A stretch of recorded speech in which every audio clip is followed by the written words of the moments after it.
The morning mist clung to the ancient Douglas firs like whispered secrets, and the only sound breaking Cedar Falls wilderness was the soft crunch of fallen leaves beneath worn hiking boots. Ben Torres moved through the forest with the quiet confidence of a man who belonged here, his weathered hands collecting dry kindling, while 6-year-old Maya's crayon-bright maple leaf drawing rustled in his breast pocket.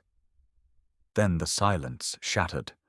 A cry for help, weak but unmistakably desperate, drifted up from the rocky ravine 20 feet below. What he found when he rappelled down changed everything he thought he knew about power, about wealth, about the kind of person who ends up broken and alone in the middle of nowhere. She sat against the moss-covered granite, designer silk blouse torn and stained with earth, bare feet bleeding, clutching a shattered iPhone like a lifeline to a world she could no longer reach. When she looked up at him, her eyes held the commanding presence of someone accustomed to boardroom victories and million-dollar decisions. But beneath that carefully constructed authority was something raw and terrifying. "Please," she whispered, her voice carrying the weight of secrets too heavy to bear. "Don't let them find me here." Ben's ranger training kicked in automatically, his hands already reaching for the first aid kit strapped to his belt. The woman's left ankle was swollen, angry purple bruising spreading beneath torn designer stockings that probably cost more than his monthly grocery budget. But it was her eyes that held him captive, not the injury.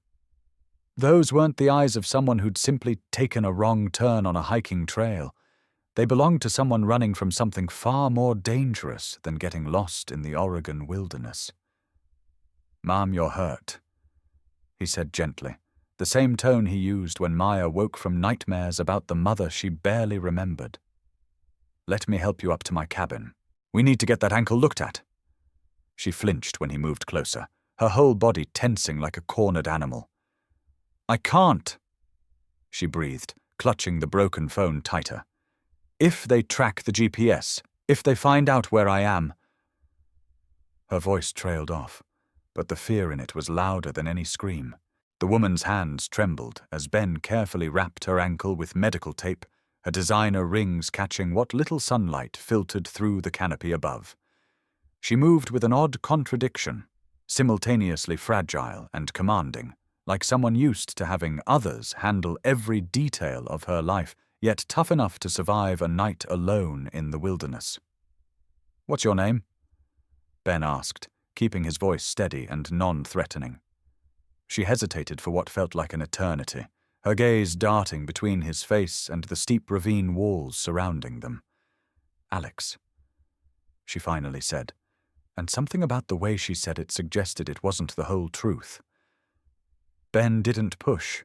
In his 18 months as a widower, he'd learned that some people needed time before they were ready to share their real stories.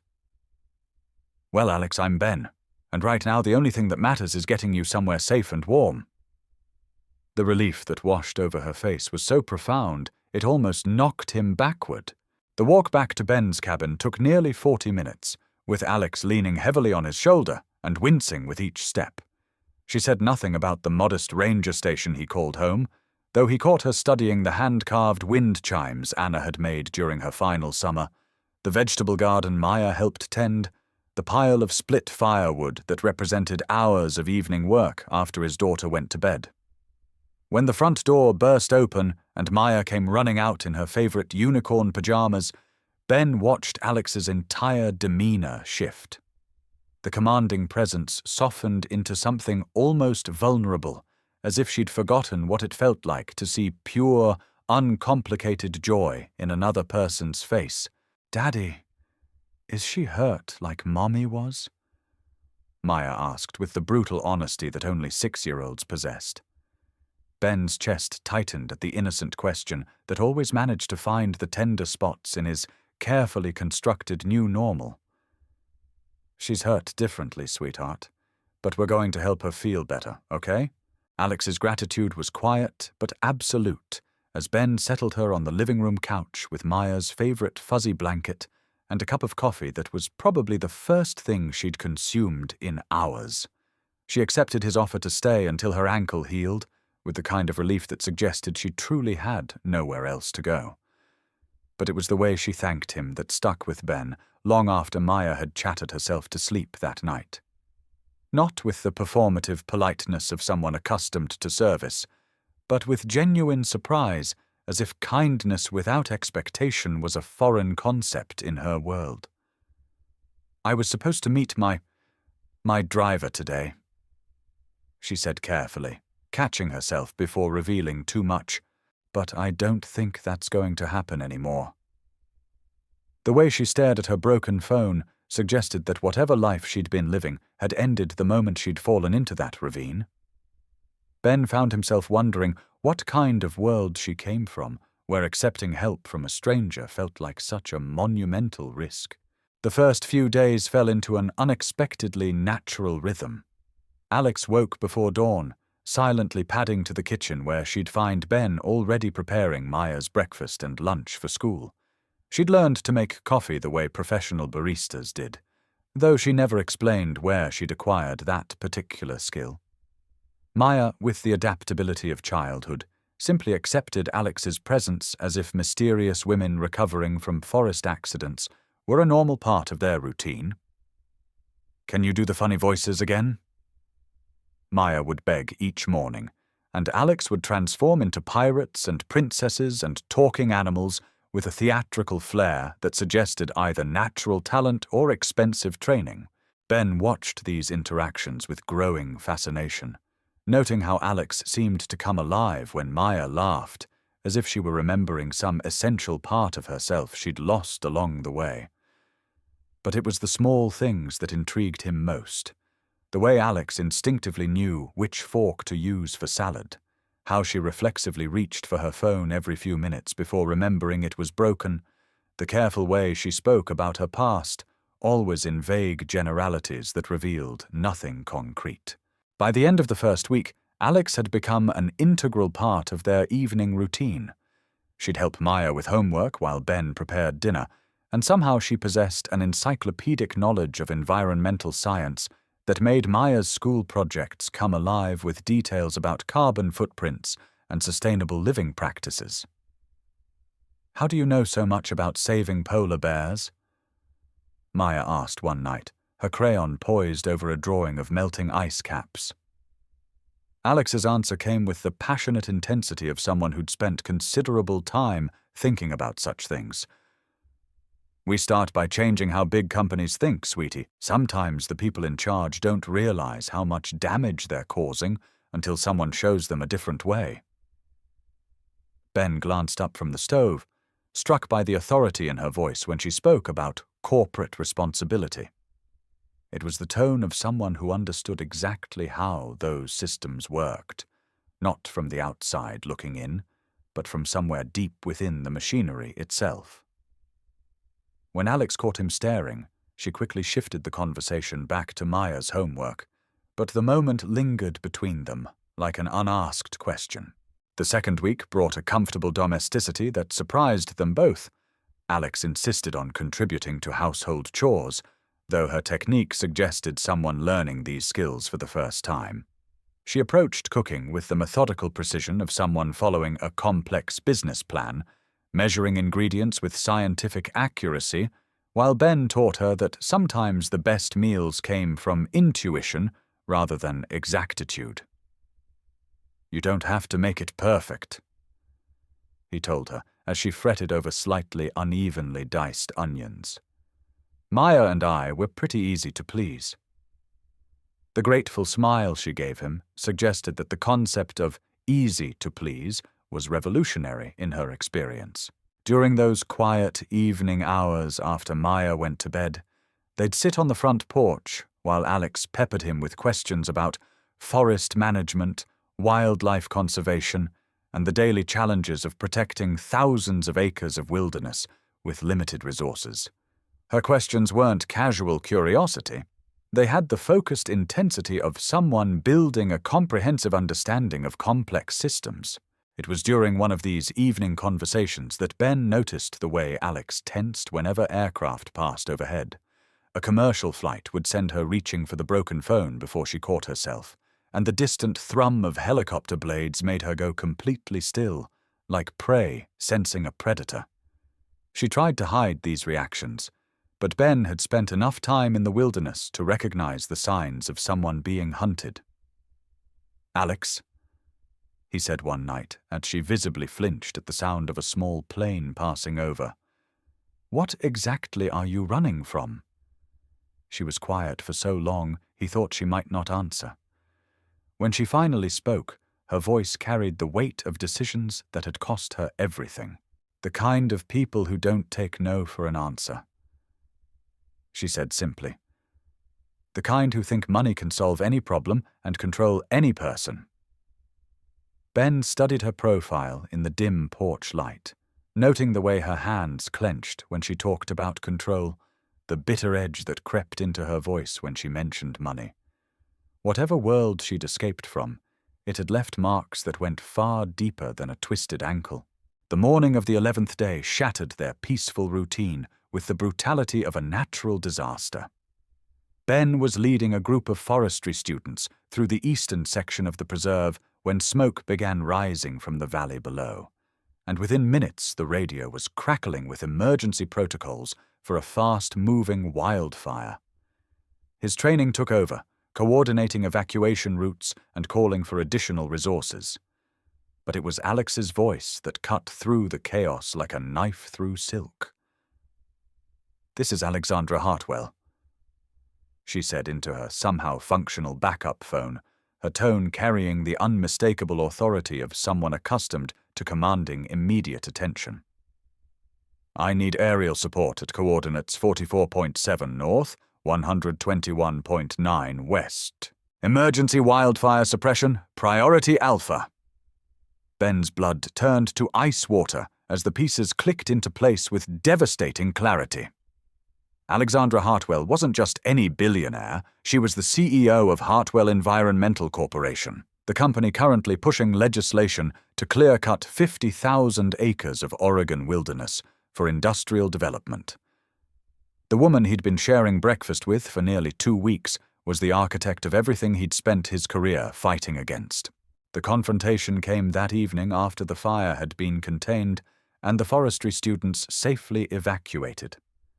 Ben stood in his kitchen, staring at Alex as if seeing her for the first time, while Maya played with her coloring books in the living room, blissfully unaware that their world was about to implode. "So," he said, his voice carefully controlled despite the rage building in his chest. "Alexandra Hartwell, CEO of the company that wants to turn this entire forest into a logging operation?" Alex's face went pale, but she didn't deny it.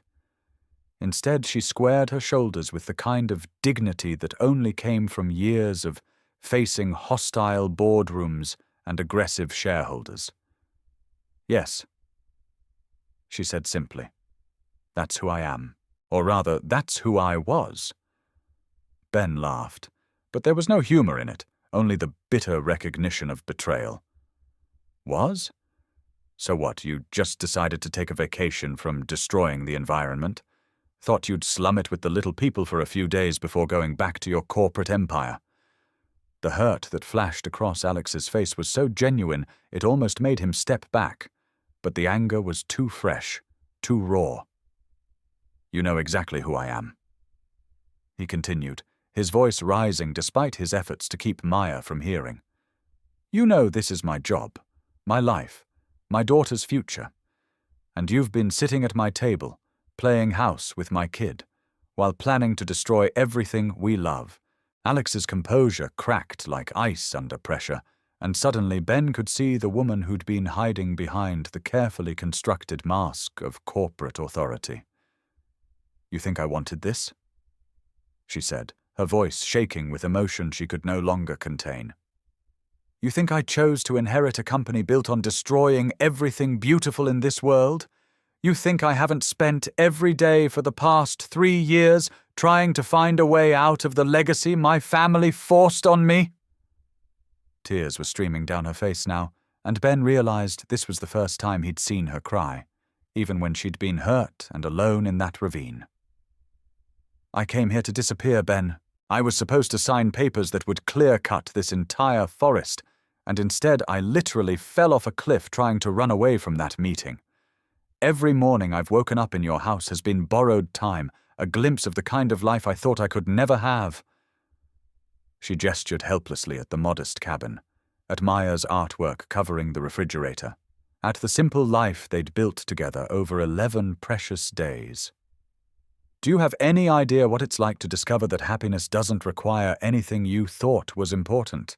The weight of her words hung between them like smoke from the morning's fire, and Ben felt his anger wavering in the face of her obvious pain.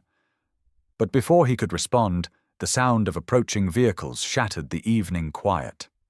Through the window, Ben could see black SUVs pulling into his driveway, followed by news vans and photographers with cameras large enough to capture wildlife from a distance.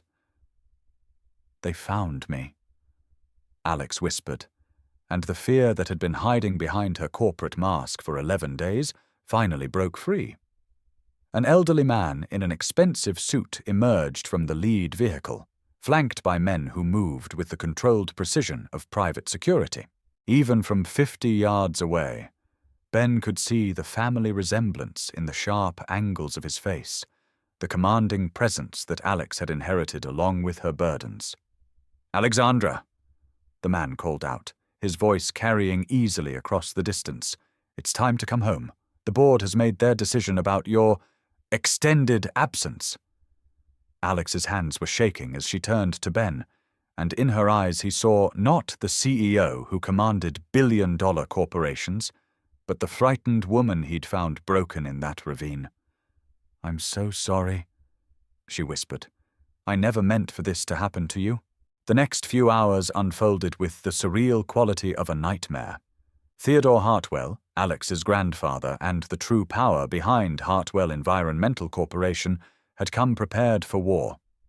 Private investigators presented carefully constructed evidence suggesting that Ben had kidnapped his granddaughter for ransom, complete with fabricated communications and doctored financial records that painted him as a desperate man driven to extremes by his precarious economic situation. The media narrative wrote itself. Unstable single father, recently widowed, struggling to make ends meet, sees an opportunity when a wealthy woman literally falls into his lap. "This man," Theodore announced to the assembled reporters, his voice carrying the gravitas of someone accustomed to shaping public opinion, "has held my granddaughter against her will for nearly 2 weeks, exploiting her vulnerability and manipulating her emotional state for his own financial gain." Ben watched in stunned disbelief as FBI agents approached his cabin with arrest warrants, while Maya pressed her face against the living room window, too young to understand why her father was being handcuffed, but old enough to know that their world was ending. The legal machinery moved with terrifying efficiency. Within hours, Ben found himself in a federal holding cell, while Maya was placed in emergency protective custody, her tearful questions about when Daddy was coming home echoing in his mind like a torture device. Alex had been whisked away in one of the black SUVs before he could say goodbye, before he could tell her that despite everything, despite the lies and the deception, he understood why she'd run. The charges were serious enough to make national headlines: kidnapping, extortion, child endangerment, and the evidence Theodore's team had manufactured was compelling enough to convince even Ben's own attorney that a plea bargain might be the best option. "They have emails from your computer," his court-appointed lawyer explained during their first meeting, "communications that suggest you knew exactly who she was from the beginning. Phone records that show you contacting ransom negotiators, financial documents indicating you were facing foreclosure on your cabin." Ben stared at the fabricated evidence with growing horror, recognizing the professional thoroughness of people who could rewrite reality itself. "None of this is real," he said, but even as the words left his mouth, he knew that truth had become irrelevant in the face of unlimited resources and political influence. 3 weeks passed like a slow-motion car crash. Ben's bail hearing was delayed repeatedly due to scheduling conflicts that his lawyer explained were actually pressure from federal prosecutors seeking to make an example of his case. Maya remained in foster care, her weekly supervised visits with Ben providing the only light in an otherwise unbearable situation. She'd grown quiet and withdrawn, no longer the chattering, curious child who'd brought such joy to their simple life. "When is Alex coming back?" she asked during one visit, her small hand clutching the maple leaf drawing that had somehow survived the chaos of their destroyed home. "I want to show her my new pictures." Ben's heart broke a little more each time he had to explain that Alex couldn't visit, that sometimes grown-ups had problems too complicated for little girls to understand. Meanwhile, the media circus continued to feast on their story, with talking heads debating everything from single-father competency to the psychological profiles of modern kidnappers. Ben watched from his cell as his reputation, his career, and his credibility were systematically destroyed by people with the resources to make lies sound more convincing than truth. The evening everything changed began with rain. Not the gentle Oregon drizzle that Ben had grown to love, but a torrential downpour that turned Cedar Falls' quiet streets into rushing streams and sent everyone indoors to weather the storm. Ben was reading one of Maya's letters for the 100th time when the corrections officer appeared at his cell door with news that would either save him or destroy him completely. "You've got a visitor," the guard said, his expression unreadable. "Says she's got information about your case." Ben's heart hammered against his ribs as he was led to the visiting room, expecting to see his lawyer or perhaps a journalist looking for an exclusive interview. Instead, he found Alex sitting at the metal table, her designer clothes replaced by jeans and a simple sweater, her perfectly styled hair pulled back in a ponytail that made her look younger and somehow more real than she ever had in his cabin. She'd lost weight during their separation, and there were dark circles under her eyes that spoke of sleepless nights and impossible decisions. But when she looked up at him, her gaze held a determination he'd never seen before, the kind of steel-backed resolve that came from finally choosing a side in a war that had been raging long before he'd ever fallen into her life.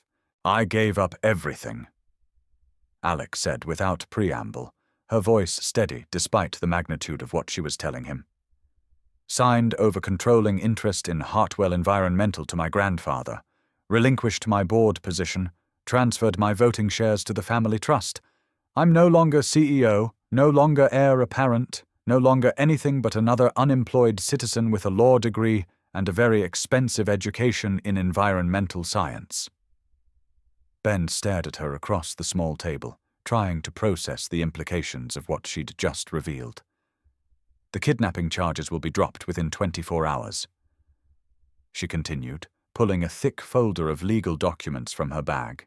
"I've provided testimony, sworn affidavits, and electronic evidence proving that I came to your cabin voluntarily and remained there of my own free will.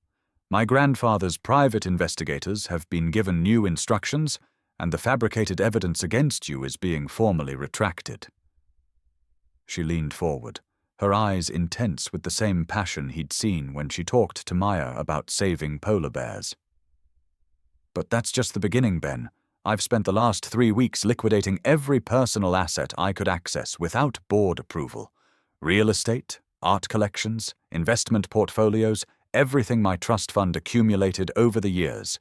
The folder Alex placed in front of him contained documents that would change not just his life, but the entire future of environmental protection in Oregon. Hartwell Environmental's clear-cutting proposal depends on a series of shell companies purchasing adjacent land parcels, she explained, spreading maps and legal documents across the table with the precision of a military strategist. "I bought every single one of those parcels through private sales, then immediately transferred them to the Oregon Environmental Trust as protected conservation land. The logging project is dead, Ben. Permanently. But it was the final document that took his breath away. Incorporation papers for a new non-profit organization called the Torres Hartwell Environmental Law Center, with Ben listed as executive director and Alex as lead counsel. "I'm not going back to corporate life," she said simply. "I can't undo the damage my family's company has caused over the decades, but I can spend whatever time I have left fighting to prevent more of it. If you'll have me as a partner." The visiting room felt too small to contain the magnitude of what she was offering, not just a professional collaboration, but a complete transformation of both their lives. Ben's voice was hoarse when he finally found words to respond. "Alex, do you understand what you've done? You've given up billions of dollars, your entire inheritance, your family. What happens when the money runs out? What happens when Theodore decides you're more trouble than you're worth?" Alex's smile was sad but genuine, carrying the peace that came from finally making a choice that aligned with her deepest values. "Then I'll have lived authentically for whatever time remains," she said. "Ben, for 29 years I've been Alexandra Hartwell, heir to an environmental destruction empire, and I've hated every minute of it. For 11 days in your cabin I got to be Alex, just Alex, helping a little girl with her homework and learning how to make coffee without a personal assistant. Those were the best 11 days of my life." She reached across the table and touched his hand, and he felt the calluses she'd developed from helping with his firewood, evidence of a life lived in service to something greater than profit margins. "I can't promise you wealth or comfort or any of the things my old life could have provided, but I can promise you purpose, partnership, and every day I have left to fight for the things that matter." The reintegration into normal life took months of careful rebuilding. Maya's return from foster care was joyful, but complicated, requiring patience and counseling to help her process the trauma of their separation. Ben's reinstatement as head ranger came with a promotion and expanded authority over conservation efforts throughout the Pacific Northwest, while Alex established their law center in a converted warehouse in downtown Cedar Falls. Their partnership was professional and purposeful, built on shared values rather than romantic complications, though Ben sometimes caught himself watching Alex as she worked late into the evening, surrounded by legal briefs and environmental impact studies. With the same intensity she'd once applied to Maya's homework, she'd kept her promise about authenticity, trading designer suits for practical work clothes, corporate boardrooms for community meetings with local farmers and tribal representatives. The transformation was so complete that sometimes Ben forgot she'd ever been anyone other than the woman who made terrible jokes while teaching Maya to identify bird calls. Their first major victory came 8 months after Alex's testimony freed Ben from federal charges. Hartwell Environmental Corporation, weakened by internal conflicts following Alexandra's dramatic departure and facing multiple lawsuits from her whistleblower revelations, filed for bankruptcy and was dissolved by court order. Theodore Hartwell, facing federal charges for evidence tampering and conspiracy, agreed to a plea bargain that included transferring an additional 12,000 acres of Oregon forest land to conservation trusts. "He called me yesterday," Alex told Ben as they reviewed the settlement documents. "First time we've spoken since I walked away from the company. He wanted to know if I was happy with what I'd accomplished." Ben looked up from the legal paperwork, studying Alex's expression for clues about how that conversation had affected her. "What did you tell him?"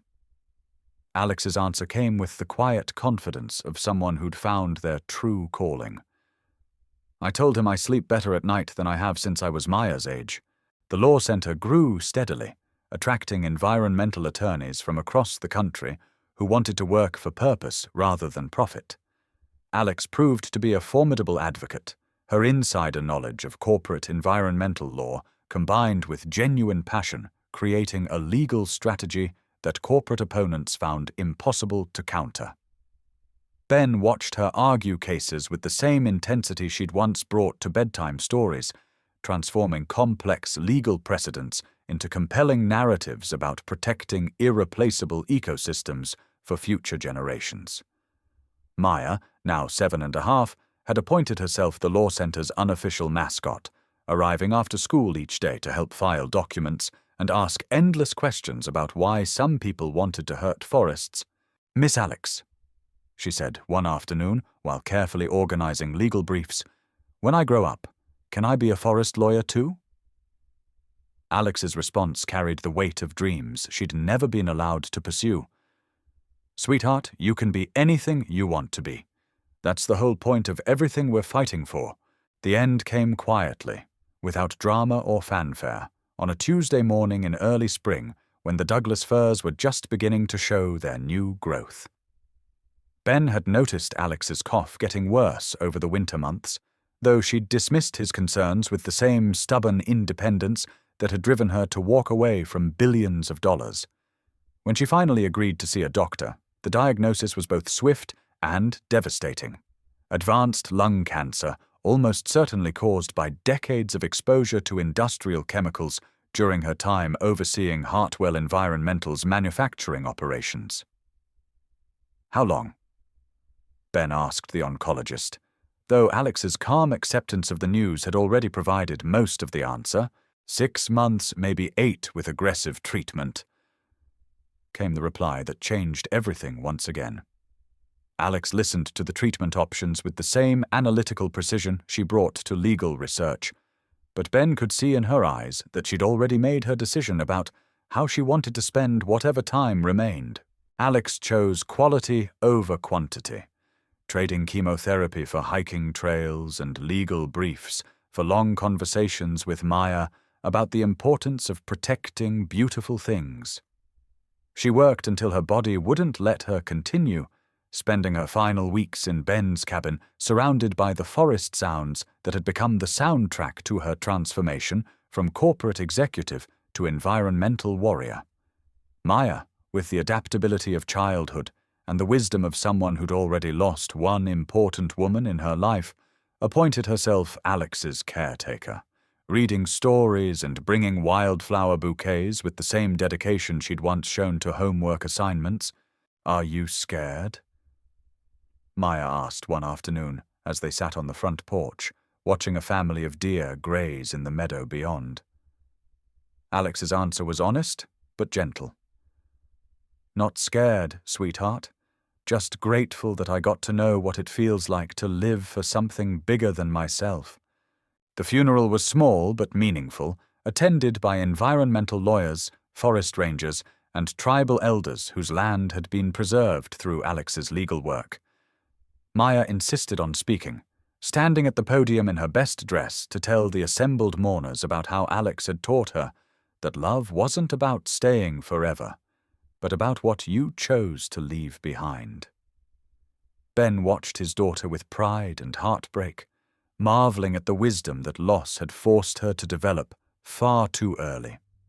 The Alexandra Hartwell Environmental Law Center would continue operating with a substantial endowment Alex had established, ensuring that her legal team could represent communities fighting corporate environmental destruction for decades to come.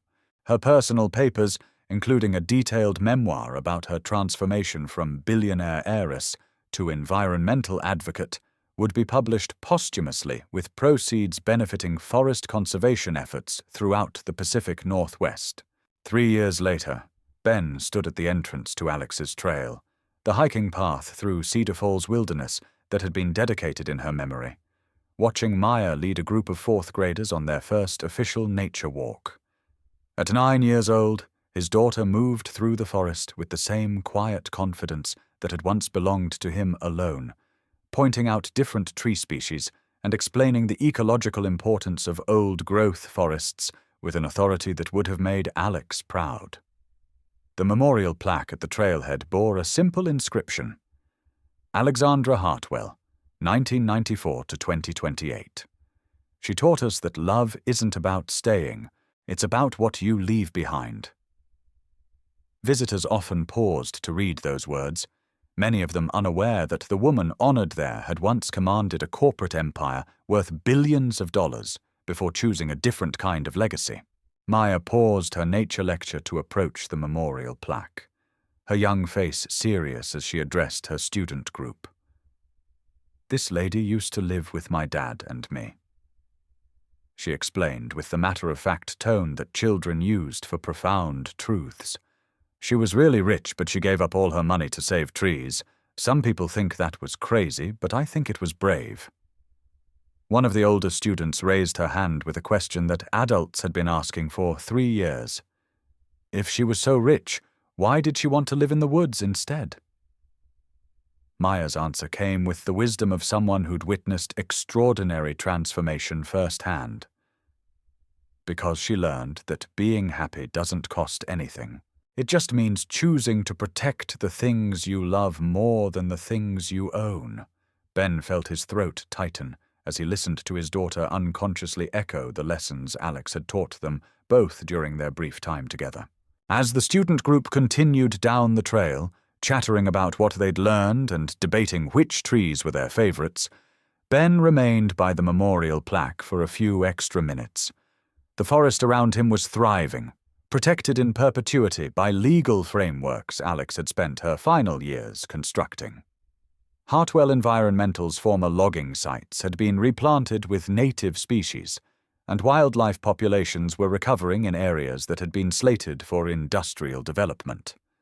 The Torres Hartwell Environmental Law Center had grown into a regional powerhouse, representing indigenous communities, family farmers, and grassroots conservation groups in legal battles against corporations that viewed natural resources as commodities to be exploited. None of this would have existed without Alexandra Hartwell's decision to climb down into that ravine 3 years ago, to choose authenticity over inheritance, purpose over profit. The afternoon light was beginning to fade as Ben finally turned to follow Maya and her student group back toward the ranger station. In the distance, he could hear their voices discussing plans for a tree-planting ceremony, their enthusiasm reminding him of another little girl who'd once drawn maple leaves with crayon-bright optimism. Alex had been right about legacy. It wasn't about monuments or buildings or even the money she'd given up to protect this forest. It lived in Maya's confident voice as she taught other children to value what couldn't be bought or sold, in the legal precedents that would protect wilderness areas for generations to come, in the simple recognition that some things were more important than any price tag. The wind stirred through the Douglas firs above, carrying the sound of children's laughter and the promise of tomorrow's conservation efforts. And Ben realized that Alex had never really left them at all. She'd simply transformed into something larger and more permanent than any single life could contain. The ongoing commitment to choose what was right over what was easy, what was sustainable over what was profitable, what was loving over what was merely convenient. Maya ran back to meet him as he approached the ranger station, her backpack full of pine cones and her notebook filled with observations about forest ecosystems that would become next week's science project. "Dad," she said, slipping her small hand into his weathered one, "do you think Alex knows about all the trees we've saved since she died?" Ben looked down at his daughter, this remarkable little person who'd learned about loss and purpose and the importance of fighting for what you believed in before she'd even reached double digits. His answer came from a place deeper than memory, from the part of his heart where love transformed into legacy. "I think she lives in every choice we make to protect something beautiful, sweetheart. Every tree we save, every trail we preserve, every person we teach to love this forest the way we do. That's Alex still working." Maya nodded solemnly, accepting this explanation with the same grace she'd shown when Alex had first explained that sometimes grown-ups had to make difficult choices for reasons children might not understand until they were older. As they walked toward home together, the evening light turning the forest golden around them, Ben felt the deep satisfaction that came from a life lived in service to something greater than personal ambition. Alexandra Hartwell had taught him that heroism didn't require grand gestures or perfect circumstances.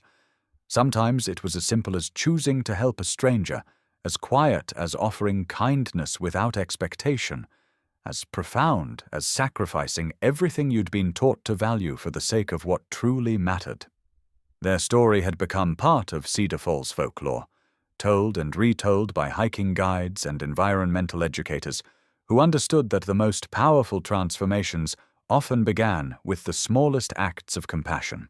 In ranger stations and law schools, in tribal council meetings and community organizing sessions, people spoke of the billionaire who'd given up everything to save a forest and the single father who'd shown her what authentic living looked like.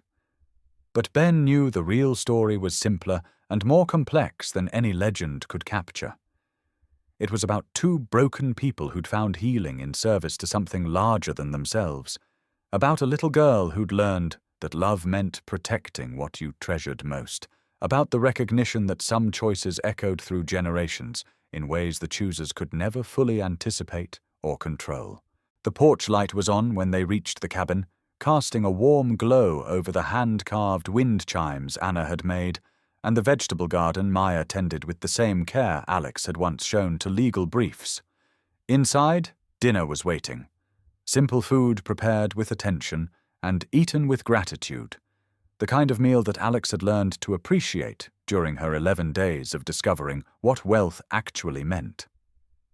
After Maya had gone to bed, Ben sat in his favorite chair reading case files from the law center, preparing for tomorrow's meetings about expanding conservation protections to additional forest areas throughout Oregon. The work continued, as Alex had known it would, carried forward by people who understood that environmental protection was ultimately about love. Love for places too beautiful to lose, love for creatures too valuable to sacrifice, love for a future worth preserving despite the cost. And in the quiet moments between legal documents and conservation plans, Ben could still feel her presence in the choices he made, the values he taught Maya, the commitment to choose authenticity over convenience that had become the foundation of everything meaningful in their lives. The reception lasted until well past midnight, filled with dancing, laughter, and the kind of celebration that happens when a community comes together to witness love triumph over circumstances. Amy danced with Ben to their wedding song, an old Johnny Cash tune about finding redemption in unexpected places, and later with Lily to a Disney soundtrack, both of them giggling as they spun around the makeshift dance floor. As the evening wound down and guests began filtering home, Amy found herself standing outside the community center, looking up at the star-filled Oregon sky and marveling at the journey that had brought her here. A year and a half ago, she'd been Amelia Thornfield, heir to a corporate empire built on others' suffering, sleepwalking through a life that looked perfect from the outside, but felt empty at its core. Tonight, she was Amy Carter, wife to a carpenter, mother to a 7-year-old with dreams of becoming a concert pianist, and member of a community that measured wealth in kindness rather than bank balances. Ben appeared beside her, loosening his tie as he wrapped an arm around her waist. "No regrets?" he asked, though his tone suggested he already knew the answer. Amy leaned into his warmth, breathing in the scent of sawdust and contentment that always seemed to surround him. "Only that it took a runaway truck to bring us together," she said. "But I suppose some of the best things in life are worth waiting for, even when you don't know you're waiting." 18 months later, Amy stood at the kitchen window of their house. Officially their house now, the apartment above the bookstore having been vacated in favor of the home they'd built together, watching Ben teach Lily and her friend Madison how to build a treehouse in the old oak behind the garden. The project had been ongoing for weeks, with Ben patiently explaining concepts of structural engineering while the girls contributed enthusiasm and an endless supply of questions. Amy smiled as she watched her husband demonstrate proper hammer technique, remembering how her own father had viewed children as inconveniences to be managed rather than individuals to be nurtured. The contrast still amazed her sometimes. How different love looked when it wasn't conditional on performance or achievement. On the kitchen counter, Anna's music box sat open, its two dancers spinning their eternal waltz while Lily's latest composition played softly from the tablet nearby. The little girl had been working on a piece she called Family Song, and though it was technically simple, it captured something essential about their life together. Harmony that didn't require perfection. Melody that made room for all voices. The phone rang, interrupting Amy's contented observation of the backyard construction project. Agent Martinez's number appeared on the caller ID, a reminder that her past occasionally intruded on her present in the form of legal updates and security briefings. Harrison's parole hearing has been scheduled for next spring, Martinez informed her without preamble. His lawyers are arguing for early release based on good behavior and deteriorating health. I wanted you to know in case you decide to provide victim impact testimony. Amy closed her eyes, feeling the familiar weight of decisions that rippled beyond her immediate family. Will my testimony make a difference? She asked. Possibly. But you've fulfilled your legal obligations. This choice is entirely yours. After hanging up, Amy remained at the window, watching Ben boost Lily up to nail a board into place, while Madison held the level steady. These were the moments her father would have called weakness, the choice to prioritize family time over career advancement, to find satisfaction in small accomplishments rather than grand gestures. But Amy had learned that strength came in many forms, and some of the most powerful acts were also the quietest ones. That evening, after the girls had been fed and Madison had been returned to her own family, Amy sat on the front porch with Ben and told him about the phone call. Lily was inside, practicing piano, her music drifting through the open windows along with the golden light of late summer. "What do you want to do?" Ben asked, his hand finding hers on the porch swing they'd installed the previous spring. "I keep thinking about all the other families like ours," Amy said slowly. "People whose lives were destroyed by Thornfield Industries, who deserve to know that there are consequences for that kind of harm." She paused, listening to Lily's careful rendition of a Bach invention.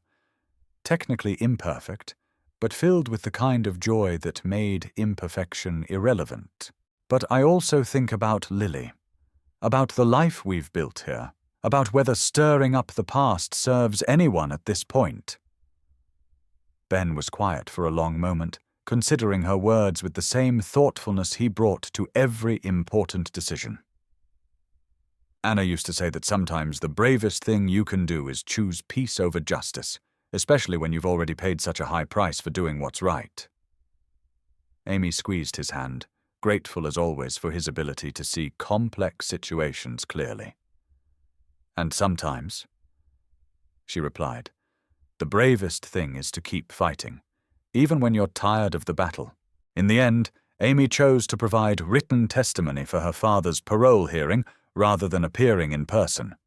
Her statement was clear and uncompromising. Harrison Thornfield had shown no genuine remorse for the lives he'd destroyed, and early release would send a dangerous message about accountability for corporate crimes. But she also made peace with whatever decision the parole board reached, understanding that she'd already reclaimed her life from her father's influence in the ways that mattered most. The hearing took place on a Tuesday in October, exactly 3 years after the runaway truck had changed everything. Amy spent the day helping at Lily's school fall festival, manning the ring toss booth and watching Ben judge the pie contest with the serious attention the role deserved. That evening, they learned that Harrison's parole had been denied. He would serve his full sentence, with the possibility of another hearing in 5 years. Amy felt a complex mix of relief and sadness, knowing that justice had been served while also grieving the final closure of a relationship that had once defined her entire world. But as autumn deepened into winter, and their second Christmas as a family approached, Amy found herself thinking less about endings and more about continuations. Lily's piano skills had progressed to the point where she could play simple duets with Amy, their 4 hands creating harmonies that filled the house with music. Ben had expanded his workshop to include a small classroom where he taught woodworking to local teenagers, passing on skills that connected them to both tradition and possibility. And Amy's work at the community center had grown to include a mentorship program for young women from troubled backgrounds, offering them the kind of guidance and support she'd never received growing up in privilege but isolation. Their life had a rhythm now, a sense of purpose that felt both grounded and forward-looking. Some evenings, Amy would catch herself marveling at the ordinary magic of their existence: homework help and bedtime stories, grocery shopping and garden planning, the million small decisions that create a shared life. On New Year's Eve, as Cedar Falls celebrated with its traditional bonfire in the town square, Amy stood with her family watching sparks rise into the star-filled sky. Lily, now 8 and growing tall, leaned against Amy's side while Ben's arm encircled them both. Around them, their neighbors and friends counted down to midnight, voices joining in anticipation of whatever the new year might bring. As the clock struck 12 and the crowd erupted in cheers, Amy felt the profound contentment of someone who had found her place in the world not through birthright or achievement, but through the simple choice to love and be loved in return. The woman who had once stood motionless in a crosswalk, ready to let fate decide her future, was gone. In her place stood someone who understood that the best lives aren't the ones that look perfect from the outside, but the ones that feel genuine from within. And as Ben kissed her, while snow began to fall on the celebration around them, Amy knew that sometimes the most extraordinary stories begin with the most ordinary moments: a truck, a rescue, a choice to stay and see what might grow from the seeds of unexpected grace.